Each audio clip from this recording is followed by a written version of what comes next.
The International Space Station is an orbiting science laboratory, and it's also an orbiting technology test site, a place where new concepts and hardware designed to improve our ability to travel in space can be tested in a weightless environment. One successful example is the apparatus called the Amine Swing Bed, a system to filter and renew the air for the crew members to breathe inside their spacecraft.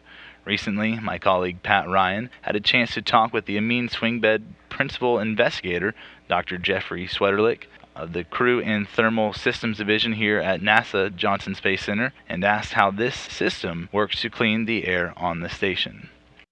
The way that the swing bed works is there is sorbent media contained in this, basically a bed of rocks, sorbent media that absorbs carbon dioxide and humidity, and one bed is exposed to the cabin atmosphere and the other is exposed to vacuum. The way that it's similar to the carbon dioxide removal assembly on station, in the sense that you have two beds that go back and forth. The difference is we don't have to do any heating with our system, and it's a different sorbent media that's being used. We don't save our carbon dioxide. The carbon dioxide that we absorb, we vent out to space. So those are some of the differences that are between our system and the primary carbon dioxide removal system. When you say you don't have to heat it, I take it the other system does? Yes. What is that, to activate the... That's the how they regenerate their sorbent media. Our beds are designed so that the heat from adsorption transfers to the other bed doing the desorption. So it's basically isothermal, constant temperature process for us. And it reduces the energy demands. Which is always a good thing. Yes. on Yes. a spacecraft. Now, I understand that this apparatus was originally designed to be used on the Orion spacecraft. Mm-hmm. Yep. So how does it come to be up in space on the International Space Station? So it's an interesting story. We were doing a lot of testing in our facilities here at JSC, and people knew that we were doing some of this work. And so management came to us and said, we'd like to see how this would work in a real spaceflight environment. And would you like an opportunity to try it out?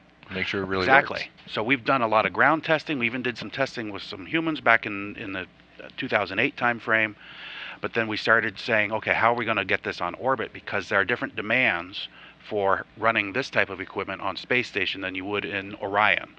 The Orion missions, they are shorter duration. They're typically not going to be, they're going to be 20 days, 30-day missions, where stations up there for months and months and months at a time.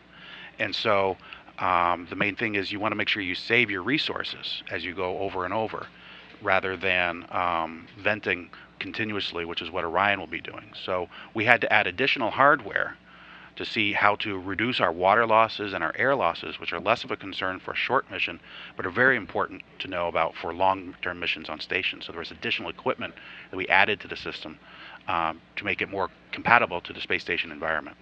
And it's been up there since May of 2013, right? We started operating it in May of 2013. Okay. We had about a year and a half worth of troubleshooting to go on, so that took some time to get that going. But when we finally got it operational, we started operating it, doing our science tests. We had about 1,000 hours of planned test runs that we wanted to do, and we finished that up back in February timeframe of last year.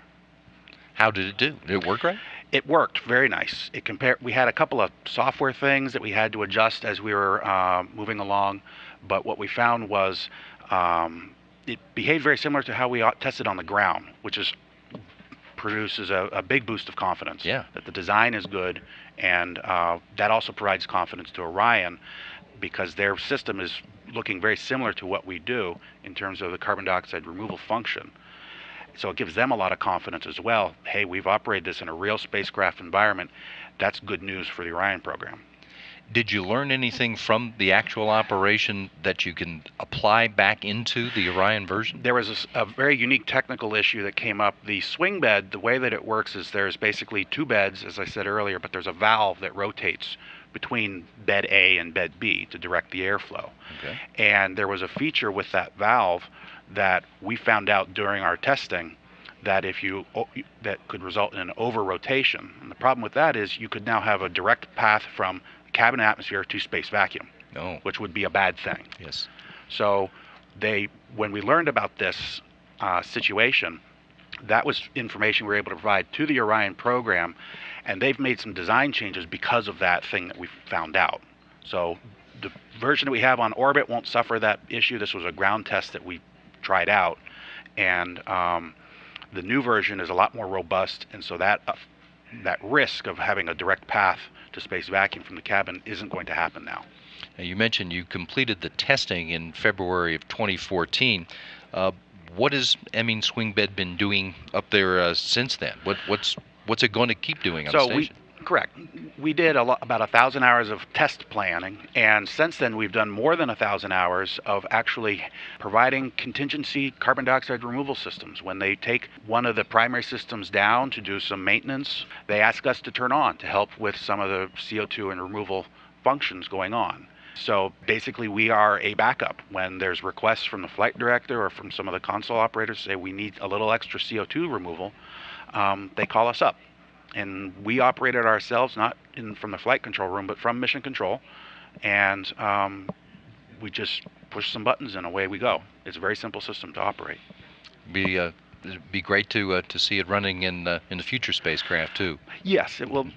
I'm sure it will definitely be running in the future spacecraft. We are planning. We'll keep it up there as long as the space station program wants us to operate, which could be another couple years. Who knows? I don't know exactly how long that will be, but we haven't seen any changes in performance over the last 2 years of operations. So that's also, a very good thing for both the Orion program and station program as well. That's great, Jeff. Thanks very much for bringing us up to date. Well, thank you. Dr. Jeffrey Sweterlich is the principal investigator of the Emin Swing Bed operating on the International Space Station.